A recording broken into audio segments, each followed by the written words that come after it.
Hey guys, Michael Bernoff here. I got something cool for you, really going to enjoy. The last couple videos I've been sharing with you about how to get more yeses and really how to get out of the way of those no's. Now, in the past video I shared, I said we all are giving ourselves no's on a regular basis, and we're saying no to other people, and there's a whole reason why. But what I want to start this video off with is a little Psychology 101.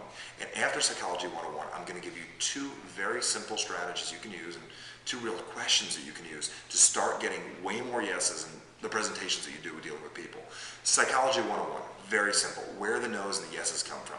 Well, your mind is broken into two very distinct parts. There is your conscious mind, which consciously gets you to do things like pick up the glass, just tell your mind to do it, and they're just random things that you do throughout your day.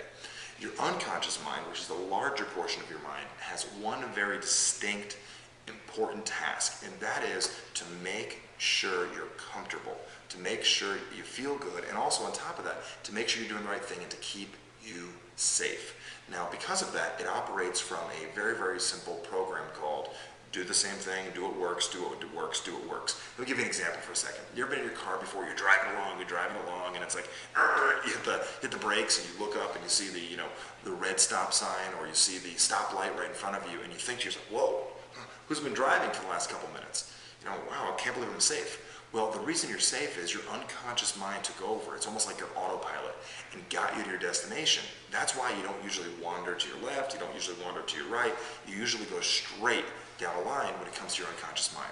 So when it comes to selling, there's two portions. There's the conscious decision, and then there's, is it going to make me feel safe? Am I going to be comfortable with what I do? So we're going to break this down into very simple things. The first thing I want you to know, and you're going to write this down, if you've got a pen and paper, very simple, is this.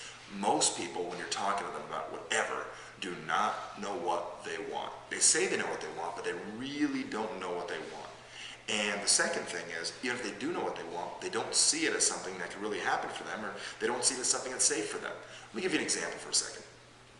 Most people say they want a gym membership. If they desire to be healthier, they want a gym membership. But that's not really what they want. What they want is to be healthier. What they want is to be in better shape, to be more flexible, to have better muscle tone. They want to lose weight, whatever it is. They don't want the gym membership. They want the results from the gym membership.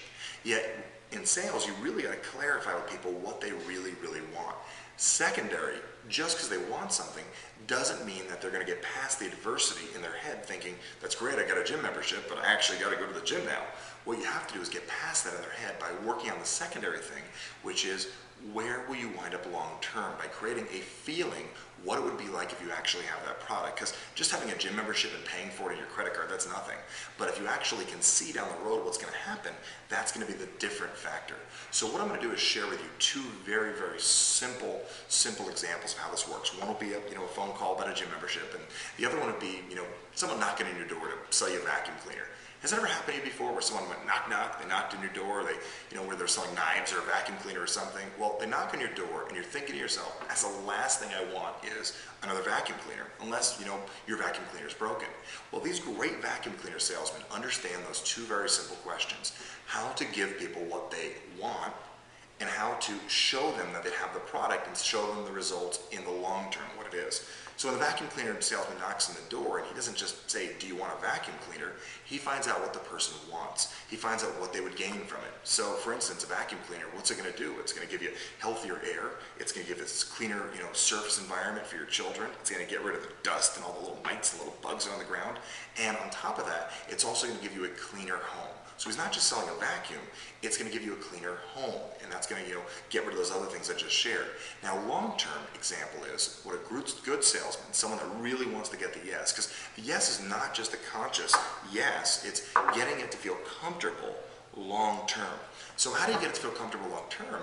Well, the good vacuum cleaner salesman would, very simply say, could you imagine, 6 months from now, you're walking through your home, and you feel that fresh air, and you realize how great that part of the vacuum that's in there that actually got all of the ozones and all the other stuff organized in your house, where the air is even cleaner before, and you're breathing that fresh air, and you're realizing that your kids can play on the floor and realize there's no germs, there's no little mites and little things running around, and you're feeling safe and comfortable.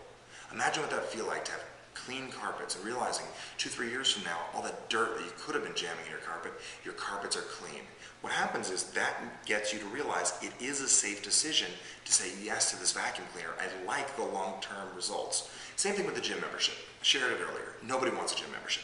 They want to feel healthier, they want to feel more flexible, they want to get in better shape, they want to lose weight, all that stuff. But imagine that same person calls you on the phone to welcome you to come down about a gym membership, shares all that with you, and just says this: could you imagine walking into our gym 2 months from now and realizing you have more confidence, you feel better, you have more strength, and you leave the gym knowing that you did something good for your body? And each and every day that you wake up, you realize you're taking care of yourself, you're building your confidence, and you're making yourself feel more alive, and you're doing more for your family.